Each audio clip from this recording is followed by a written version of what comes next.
Hi friends, நான் உங்க Varadaraja and welcome to our channel. நிறைய நாளா நீங்க எல்லாரும் என்கிட்ட கேட்டுக்கிட்ட ஒரே ஒரு request dark web episodes post பண்ணுங்க அப்படின்றது தான். ஒரு சில பேர் என்கிட்ட இந்த சேனலோட கமெண்ட்ஸ்ல வந்து மென்ஷன் பண்ணியிருந்தீங்க. ஒரு சில பேர் என்னுடைய இன்ஸ்டாகிராம் அக்கௌண்ட்ல வந்து மெசேஜ் பண்ணியிருந்தீங்க. ஒரு சில பேர் அதையும் தாண்டி என்னுடைய நண்பருடைய சேனலான ஷாமி ஸ்பாட்டுக்கு போயிட்டு இந்த மாதிரி டார்க் வெப் எபிசோட்ஸ் போட சொல்லுங்க அப்படின்னு சொல்லி கமெண்ட் பண்ணியிருந்தீங்க.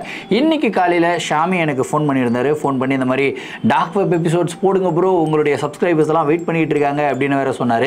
ஸோ இதெல்லாம் கேட்கும்போது எனக்கு ரொம்பவும் சந்தோஷமா இருக்கு. பட் எதுக்காக இவ்வளோ நாள் போடாமல் இருந்தேன் அப்படின்ற ஒரு காரணத்தையும் நீங்கள் தெரிஞ்சுக்கோங்க. ஸோ நம்மளுடைய சேனலில் வந்து பார்த்தீங்கன்னா புதுசாக ஒரு 15,000 வியூஸ் வந்து போகுது. ஸோ அந்த 15,000 வியூஸ் போகலை அப்படின்னா நம்ம சேனலுடைய பர்ஃபார்மன்ஸ் வந்து கொஞ்சம் அடிவாகும். ஸோ பர்ஃபார்மன்ஸ் அடி வாங்கினா கண்டிப்பாக என்னுடைய ரெவென்யூ ஸ்ட்ரீமுமே வந்து அடி வாங்கும். ஸோ இது எல்லாமே இன்டர் ரிலேட்டட் தானே. ஸோ ஆஸ் அ கிரியேட்டராக எனக்கு வந்து பார்த்தீங்கன்னா ஒரு சில வியூஸ் வந்து போயிட்டு இருக்கு அப்படின்னா அது அடி வாங்காமல் போச்சுன்னா எனக்கு எந்த பிரச்சனையும் கிடையாது. ஆனால் கண்டினியூஸாக ஒரு 3 வீடியோவில் 4 வீடியோவில் அடி வாங்குச்சு அப்படின்னா கண்டிப்பாக அது என்னுடைய இன்கமில் ஒரு மிகப்பெரிய அடியை வந்து கொடுக்கும். So this is the fact. அதனால தான் நான் வந்து கொஞ்சம் கொஞ்சமாக தள்ளி டார்க் வெப் ஸ்டோரிஸ் வந்து போட்டுட்டு இருந்தேன். பட் இதெல்லாம் சொன்னால் கூட நீங்கள் கேட்டு நான் என்னைக்கு பண்ணாமல் இருந்திருக்கேன். So welcome to dark web episodes part 7. இந்த வீடியோவுடைய எக்ஸ்பெக்டேஷன் என்ன அப்படின்றது உங்கள் எல்லாருக்கும் நல்லா தெரிஞ்சிருக்கும். So 15,000 views, 3,000 likes and 300 comments இந்த வீடியோக்கு வந்துச்சு அப்படின்னா அடுத்த டார்க் வெப் எபிசோட் சீக்கிரமாக உங்களை தேடி வந்து சேரும். இந்த ஒரு காணொலியை நீங்கள் பார்க்குறதுக்கு முன்னாடி நீங்கள் நம்ம சேனலுடைய புதிய பார்வையாளராக இருந்தாலும் சரி, இல்லைனா நம்மளுடைய சேனலை பார்த்துட்டு இருக்கீங்க, சப்ஸ்கிரைப் பண்ணாமல் பார்த்துட்டு இருந்தீங்க அப்படின்னா தயவுசெய்து சப்ஸ்கிரைப் பண்ணிக்கோங்க. கூடவே இருக்கிற பெல் ஐக்கானை கிளிக் பண்ணிக்கோங்க. அப்போ தான் நான் எவ்ரி ஆல்டர்னேட்டிவ் டே போடுற வீடியோ உங்களால் உடனே பார்க்க முடியும். இப்போ வாங்க ஸ்ட்ரெயிட்டாக வீடியோக்குள்ளே போகலாம்.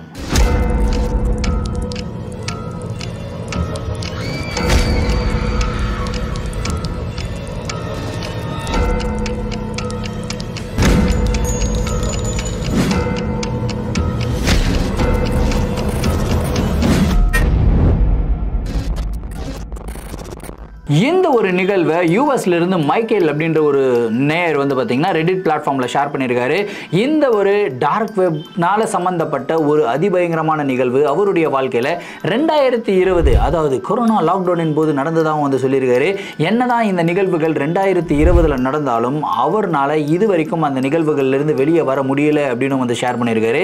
சரி, கதையுடைய ஸ்டார்டிலிருந்தே வர ஆரம்பிப்போமே. மைக்கேல் வந்து பார்த்தீங்கன்னா ஒரு கம்ப்யூட்டர் இன்ஜினியர். அவர் வந்து பார்த்தீங்கன்னா நிறைய சாஃப்ட்வேர் ப்ரோக்ராம்ஸ் எல்லாம் டவுன்லோட் பண்ணி அந்த சாஃப்ட்வேர் ப்ரோக்ராம்ஸ் எப்படி ஒர்க் ஆகுது அப்படின்னு சொல்லி செக் பண்ணுவாங்க இல்லையா. அப்படி செக் பண்ணி அவருடைய கம்பெனிக்கு வந்து பார்த்தீங்கன்னா ரிப்போர்ட்டாக கொடுக்கணும். ஆனால் அதனுடைய இப்போ பிரச்சனை என்னன்னு கேட்டிங்கன்னா அவர் வந்து அந்த கம்பெனியில் இன்டர்னாக தான் ஒர்க் பண்ணியிருக்காரு. அதாவது அவருக்கு வந்து இது வரைக்கும் அந்த கம்பெனியில் வேலை கிடைக்கல. இந்த இன்டர்ன்ஷிப் அப்படின்னு வந்து சொல்லுவாங்க. அதாவது நீ ஒரு 6 மாதம் சம்பளம் இல்லாமல் வேலை பண்ணி காட்டுப்பா, உன்னுடைய வேலை பிடிச்சிருந்தது அப்படின்னா உங்களுக்கு நான் வேலை கொடுக்குறேன் அப்படின்னு சொல்லி சொல்லுவாங்க இல்லையா. அவங்களுக்கு வந்து ஸ்டைஃபண்ட் மாதிரி கொடுப்பாங்க. ஏதோ ஃபார் எக்ஸாம்பிள் நம்மளுடைய ஊரில் வந்து பார்த்தீங்கன்னா ஒரு 10,000 சம்பளம் அப்படின்னா ஒரு 1,000 ஸ்டைஃபண்டாக கொடுப்பாங்க. அப்படி தான் அவருக்கு சம்பளம் கொடுக்கப்பட்டது. ஆனால் இந்த சாஃப்ட்வேர்ஸோடைய விலை வந்து பார்த்தீங்கன்னா ரொம்ப அதிகம். ஸோ அந்த சாஃப்ட்வேர்ஸை வந்து வாங்கி இவர் இன்ஸ்டால் பண்ணி அதோடைய மகத்துவத்தை கம்பெனி கிட்ட சொல்லணும் அப்படின்னா முடியாத விஷயம். ஏன்னா காசு வேணும்ல, ஆஃப்கோர்ஸ். ஸோ இவர் என்ன பண்ணியிருக்காரு, டார்க் வெப்பில் ஆக்சஸ் பண்ண ஆரம்பிச்சிருக்காரு. டார்க் வெப்பில் அதே மாதிரி பெய்டு சாஃப்ட்வேர் எல்லாமே வந்து பார்த்தீங்கன்னா அவருக்கு கம்மியான விலையில் இல்லைனா சம்டைம்ஸ் ஃப்ரீயாகவே வந்து கிடைச்சிருக்குங்க. சரி, ஃப்ரீயாக கிடைக்குது அப்படின்னு சொல்லிட்டு அடிக்கடி டார்க் வெப்லேருந்து சாஃப்ட்வேர்ஸ் டவுன்லோட் பண்ணியிருக்காரு, இன்ஸ்டால் பண்ணிட்டு அதுக்கப்புறம் இவருடைய வேலைகளுக்கு அந்த சாஃப்ட்வேர்ஸை வந்து யூஸ் பண்ணியிருக்காருங்க. ஸோ ஒரு நாள் இப்படி நல்லா போய்கிட்டு இருக்கும்போது அவருடைய ஃப்ரெண்ட் டேவிட் வந்து பார்த்தீங்கன்னா மைக்கேலுடைய வீட்டுக்கு வராரு. வீட்டுக்கு வந்து இவர் வேலை பண்ணுறதை பார்த்துக்கிட்டு இருக்காரு. பார்த்துட்டு டேவிட் என்ன சொல்கிறாரு அப்படின்னா, மைக்கேல் என்னடா வாழ்க்கையை வாழ தெரியாமல் வாழ்ந்துக்கிட்டு இருக்க அப்படின்னு வந்து கேட்குறாரு.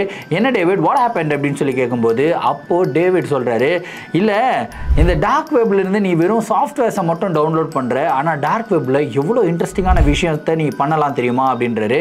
என்னடா அப்படி என்னடா இன்ட்ரெஸ்டிங்காக பண்ண முடியும், எனக்கு இன்ட்ரெஸ்டிங்கே இந்த கம்ப்யூட்டர் தானே, இந்த கம்ப்யூட்டரில் சாஃப்ட்வேர் டவுன்லோட் பண்ணி அதோடைய ப்ரோக்ராம்ஸை ரன் பண்ணுறது தான் எனக்கு ரொம்ப பிடிச்ச விஷயம், இதை விட இன்ட்ரெஸ்டிங்கான விஷயங்கள் எல்லாம் இருக்குதா அப்படின்னும் போது அப்போ தான் டேவிட் சொல்லியிருக்காரு, டார்க் வெப்பில் ரெட் ரூம் அப்படின்ற ஒரு கான்செப்ட் இருக்குடா, அந்த ரெட் ரூமுக்குள்ளே நம்ம நார்மலாக இருக்கக்கூடிய சோஷியல் மீடியா பிளாட்ஃபார்ம்ஸில் பார்க்காத வீடியோஸ் எல்லாம் நிறையா நம்ம பார்க்கலாம் அப்படின்னு வந்து சொல்கிறாரு.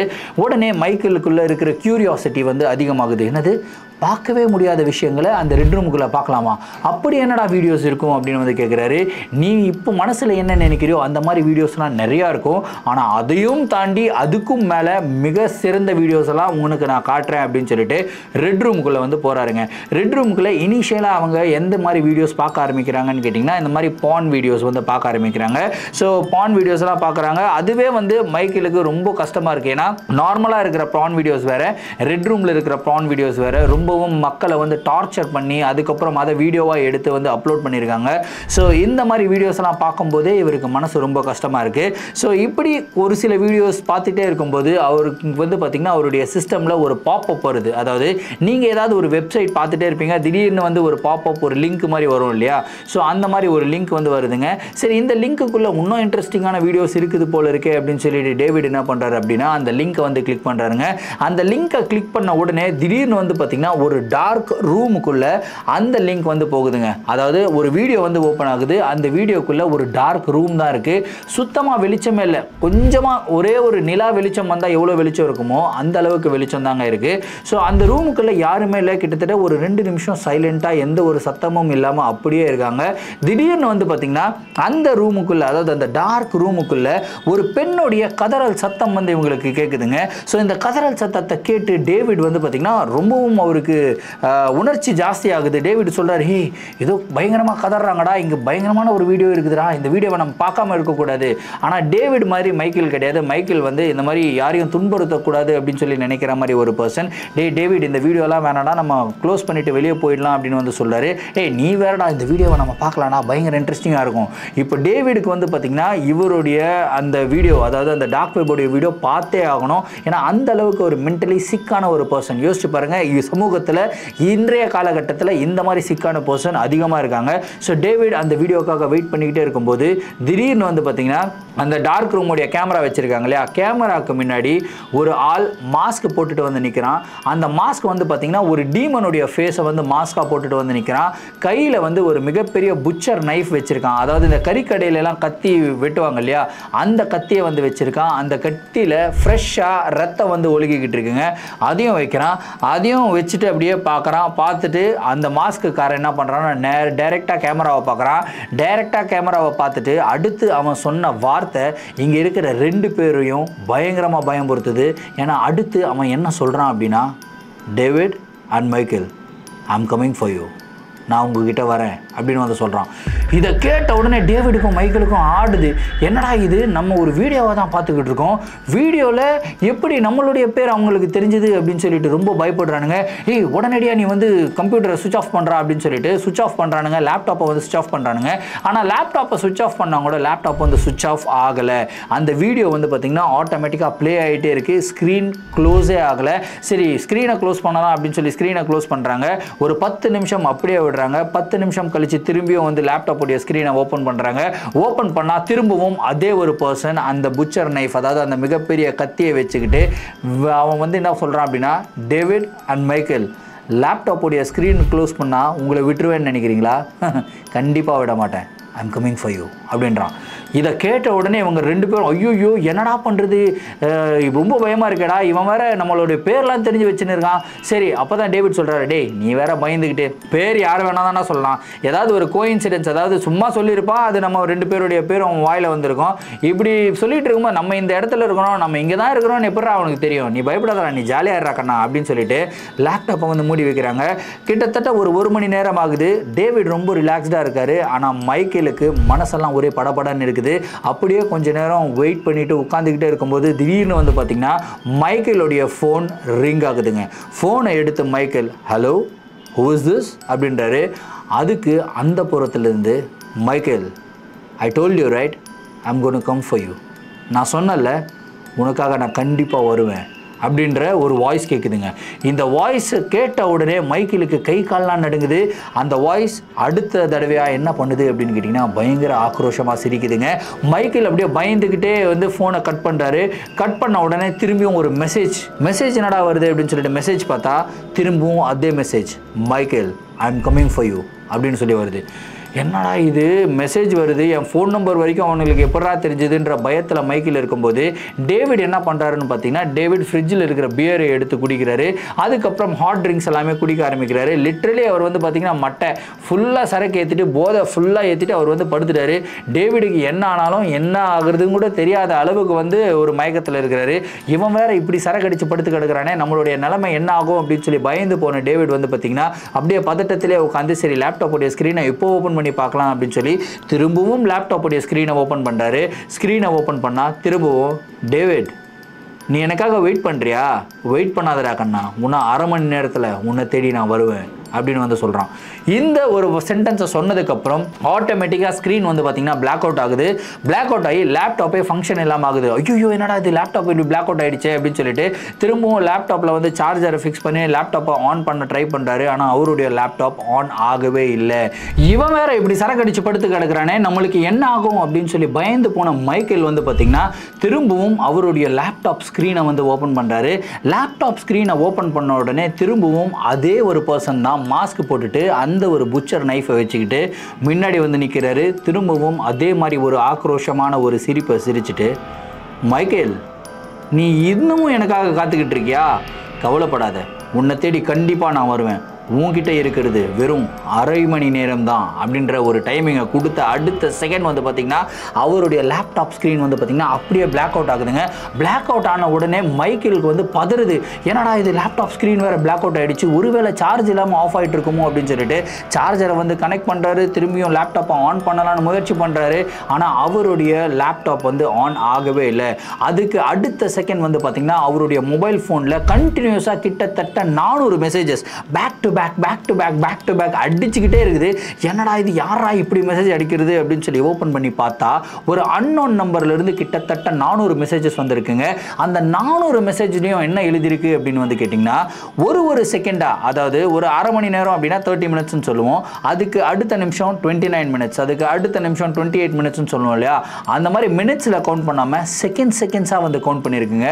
யோசிச்சு பாருங்க, 1 மினிட்டுக்கு வந்து 60 செகண்ட்ஸு, 30 மினிட்ஸுக்கு எத்தனை செகண்டு? ஆல்மோஸ்ட் 1800 செகண்ட்ஸ் நினைக்கிறேன். ஸோ இந்த 1800, 1700, 1600 அப்படின்ற மாதிரி கவுண்ட்ல வந்து மெசேஜஸ் வந்துகிட்டே இருக்கு. அதுக்கப்புறம் ஃபைனலாக வந்து அரை மணி நேரமும் ஃபினிஷ் ஆகுதுங்க. அரை மணி நேரம் கழிச்சு அடுத்து ஒரு மெசேஜ் வருதுங்க. அந்த மெசேஜில் என்ன வருதுன்னு கேட்டிங்கன்னா, மைக்கேல் உன் வீட்டுக்கு வெளியே தான் நான் நிற்கிறேன், கதவை கொஞ்சம் திறக்கிறியா அப்படின்ற ஒரு மெசேஜ் வருதுங்க. இந்த மெசேஜை பார்த்த உடனே இவருக்கு என்ன பண்ணுறதுனே தெரியல. சரி லைட்டை போட்டு பார்ப்போம் அப்படின்னு சொல்லிட்டு சுவிட்ச் போட போகிறாரு. பட்டுன்னு வந்து பார்த்திங்கன்னா அவருடைய வீட்டுடைய எலக்ட்ரிசிட்டி துண்டிக்கப்படுது. இவருக்கு ரொம்ப பயம் அதிகரிக்குது. ஏன்னா யோசிச்சு பாருங்கள், சுற்று வட்டாரத்தில் எல்லாருடைய வீட்டிலையும் கரண்ட் இருக்குது, நம்மளுடைய வீட்டில் மட்டும் கரண்ட் இல்லை அப்படின்னா, அதுலேயும் குறிப்பாக வெளியே இந்த மாதிரி ஒரு பர்சன் நின்றுக்கிட்டு இருக்கான் அப்படின்ற ஒரு மெசேஜ் வந்துச்சு அப்படின்னா நீங்கள் பயப்படுவீங்களா மாட்டிங்களா? அப்படி நிலைமையில தான் மைக்கேல் இருக்காரு. மைக்கேல் பதறி போயிட்டு டேவிடை போய் எழுப்புறதுக்கு முயற்சி பண்ணுறாரு. தண்ணி எடுத்துகிட்டு வந்து டேவிடுடைய மூஞ்சில கொட்டுறாரு. ஆனால் தண்ணியை கொட்டினாலும் அவர் வந்து தண்ணியை குடித்ததுனால சுத்தமாக சுயநினைவே இல்லாமல் வந்து படுத்து கிடக்குறாருங்க. என்னடா பண்ணுறது, இப்போ வர இவ்வளோ இருட்டாக இருக்குது, வெளியே யார் நின்றுக்கிட்டு இருக்கான்னு கூட தெரியல.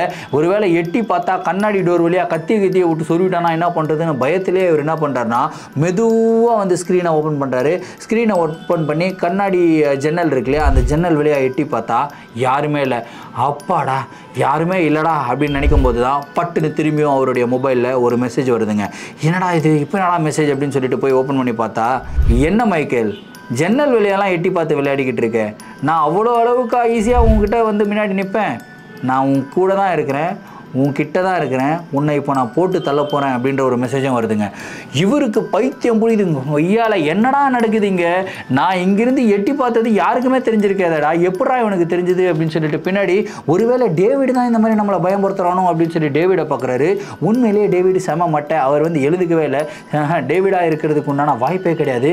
அப்படி இருக்கும்போது எங்கேருந்து இந்த பர்சன் நம்மளை பார்த்துக்கிட்டு இருக்கான் அப்படின்னு சொல்லி வெளியே பார்த்துக்கிட்டே இருக்கும்போது தூரத்தில் வந்து பார்த்திங்கன்னா ஒரு பிளாக் கலர் BMW வந்து நிற்கிதுங்க.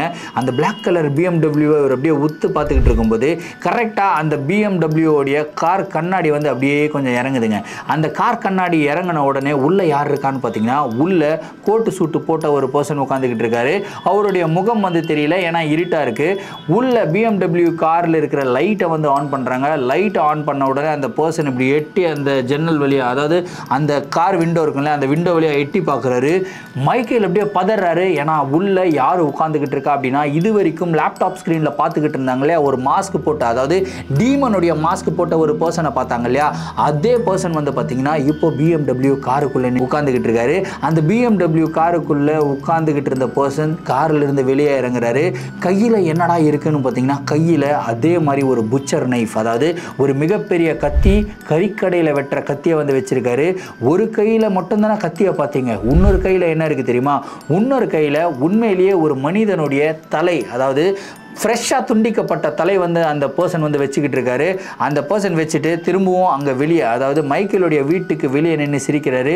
வெளியே நின்று சிரிச்சுட்டு என்ன சொல்கிறாரு அப்படின்னா, மைக்கேல் உன்னை தான் போடணும்னு வந்தேன், ஆனால் படுபாவி இவன் வந்து மாட்டிக்கிட்டான், எனக்கு உன் டைம் நல்லா இருக்குது, நாளைக்கு ஒன்று வந்து பார்த்துக்கிறேன் அப்படின்னு சொல்லிட்டு என்ன பண்ணுறாருன்னா சிரிச்சுக்கிட்டே திரும்பவும் அதே BMW காரில் ஏறுறாரு. அங்கேருந்து கிளம்பி போகிறாருங்க. இவருக்கு பைத்தியமே பிடிக்குது. ஆஹா என்னடா பண்ணுறதுன்னு தெரியாமல் இவர் என்ன பண்ணுறாருன்னா உடனடியாக போலீஸ்க்கு வந்து கால் பண்ணி போலீஸை வந்து அலர்ட் பண்ணுறாரு. போலீஸும் இந்த இடத்துக்கு வராங்க. இவருடைய CCTV ஃபுட்டேஜஸ் எல்லாமே வந்து பார்க்குறாங்க. இவர் சொல்கிறது உண்மைதான் அப்படின்ற ஒரு விஷயத்தையும் போலீஸ் வந்து தெரிஞ்சுக்கிறாங்க. அதுக்கப்புறம் நீங்கள் எதுக்காக டார்க் வெப்லாம் பார்க்குறீங்கன்னும் போது அப்போ தான் இவர் சொல்லியிருக்காரு, இந்த மாதிரி நான் ஒரு சாஃப்ட்வேர் இன்ஜினியர், ஒரு இன்டர்னாக வேலை பண்ணிகிட்டு இருக்கேன். ஸோ நிறையா சாஃப்ட்வேர்ஸ் டவுன்லோட் பண்ணுறதுக்காக தான் நான் பண்ணேன். ஆனால் விளையாட்டுத்தனமாக என்னுடைய ஃப்ரெண்டு வந்து குடிபோதையில் இந்த மாதிரி வேலையை பண்ணிட்டான் சார் அப்படின்னு சொல்லிட்டு டேவிட் மேலேயே பழிய போட்டுறாங்க. சரி, under the influence of alcohol, அதாவது குடிபோதையில் வந்து இந்த மாதிரி பண்ணிட்டான் அப்படின்றதுனால இவங்க ரெண்டு பேரையும் மன்னிச்சு விட்டுறாங்க. ஆனால் அந்த போலீஸ்காரங்க என்ன சொல்கிறாங்க அப்படின்னா, எவ்வளோ சீக்கிரம் முடியுமோ இந்த வீட்டை நீங்கள் காலி பண்ணிவிட்டு போயிடுங்க, இந்த லேப்டாப்பையும் நீங்கள் யூஸ் பண்ணாதீங்க, உங்களுடைய ஃபோன் நம்பரையும் மாற்றிடுங்க, முடிஞ்சால் உங்களுடைய ஃபோனை தூக்கி குப்பை தொட்டியில் போட்டுட்டு புது ஃபோனை வாங்கி யூஸ் பண்ணுங்கள், அப்போ தான் நீங்கள் சேஃபாக இருக்க முடியும் அப்படின்னு சொல்லிட்டு அவங்களும் வந்து கிளம்பி போயிடுறாங்க. அடுத்த நாளே வந்து பார்த்திங்கன்னா மைக்கேல் அவருடைய வீட்டை காலி பண்ணிவிட்டு டேவிடுடைய வீட்டிலே போய் செட்டில் ஆகிடுறாரு. அவர் வந்து ஒரு புது லேப்டாப் வாங்குறாரு. அதுக்கப்புறம் ஒரு புது மொபைல் ஃபோனை வாங்குறாரு. அன்றைய தினத்திலிருந்து அவர் அந்த லேப்டாப் அந்த ஃபோனை மட்டும் தான் யூஸ் பண்ணிக்கிட்டு இருக்காரு. ஆனால் தப்பித்தவரையும் கூட அவர் வந்து பார்த்திங்கன்னா அதுக்கப்புறம் டார்க் வெப்புக்குள்ளே போகவே இல்லை. ஸோ அவர் சொல்லியிருந்த மெசேஜ் என்னென்னு கேட்டிங்கன்னா, டார்க் ரூமில் அது ரெட் ரூம் இருக்கு இல்லையா, அந்த ரெட் ரூமுக்குள்ளே இந்த மாதிரி நிறையா சைக்கோக்கள் வந்து சுற்றிக்கிட்டு இருக்காங்க. அந்த சைக்கோக்கள்னால நம்மளுடைய மக்களுக்கு நிறைய ஆபத்து வரக்கூடிய வாய்ப்பு இருக்குது. ஆனால் அதை தெரியாமலே நம்ம வந்து அந்த மாதிரி ஒரு ரெட் ரூமை ஆக்சஸ் பண்ணணும் அப்படின்னு சொல்லிட்டு அவுட் ஆஃப் கியூரியாசிட்டி, எனக்கு இதுதான் பிடிச்சிருக்கு, எனக்கு இதுதான் வந்து ஒரு இன்ட்ரெஸ்ட் அப்படின்னு சொல்லி சில பேர் வந்து பைத்தியகாரத்தனமான வேலைகள் எல்லாம் பண்ணுறாங்க. அந்த பைத்தியகாரத்தனமான வேலைகள் பண்ணுறதுனால அவங்களுடைய உயிர் எவ்வளோ பெரிய டேஞ்சரில் இருக்குது. அவங்களுடைய உயிரில் டேஞ்சரில் இருந்தால் கூட பரவாயில்லைங்க, அவங்களுடைய குடும்பத்தாருடைய உயிரும் ஒரு மிகப்பெரிய டேஞ்சரில் இருக்குது அப்படின்னு சொல்லி அவர் வந்து ஒரு டீட்டெயில்டான ஒரு மெசேஜாகவே வந்து ரெடிட் பிளாட்ஃபார்மில் வந்து போட்டிருந்தாரு. ஸோ இந்த ஒரு கதையை கேட்ட உடனே, அதாவது படித்த உடனே நான் வந்து லிட்ரலி ஆடிட்டேங்க. யோசிச்சு பாருங்கள், அந்த மைக்கேலுடைய நிலைமையிலேருந்து யோசிச்சு பாருங்கள். தன்னந்தனியாக இருக்கும்போது ஸ்க்ரீனில் பார்த்துக்கிட்டு இருக்க அதே பர்சன் அவருடைய வீட்டு வாசலில் வந்து நிற்கிறாரு. அதுலேயும் குறிப்பாக அவருடைய வீட்டு வாசலில் அவர் சும்மா வந்து நிற்கல, கையில் ஆல்ரெடி ஒரு தலையை வெட்டி எடுத்துகிட்டு வந்து இப்படி காட்டினாரு அப்படின்னா அப்போ அவருடைய மனநிலைமை எப்படி இருந்திருக்குன்றதை மட்டும் கொஞ்சம் யோசிச்சு பாருங்கள்.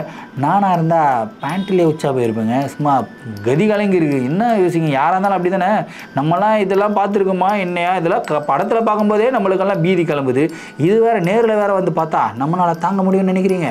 உங்களால் தாங்க முடியுமா அப்படின்றத கமெண்ட்டில் சொல்லுங்கள். இந்த வீடியோ நீங்கள் காத்திருந்ததுக்கு ஒரு மிகப்பெரிய ட்ரீட்டாக இருந்திருக்கும் அப்படின்றதுல எந்த விதமான சந்தேகமும் இல்லை. இந்த வீடியோவை பற்றின கருத்துக்களை தயவு செய்து கமெண்ட் பாக்ஸில் போடுங்கப்பா.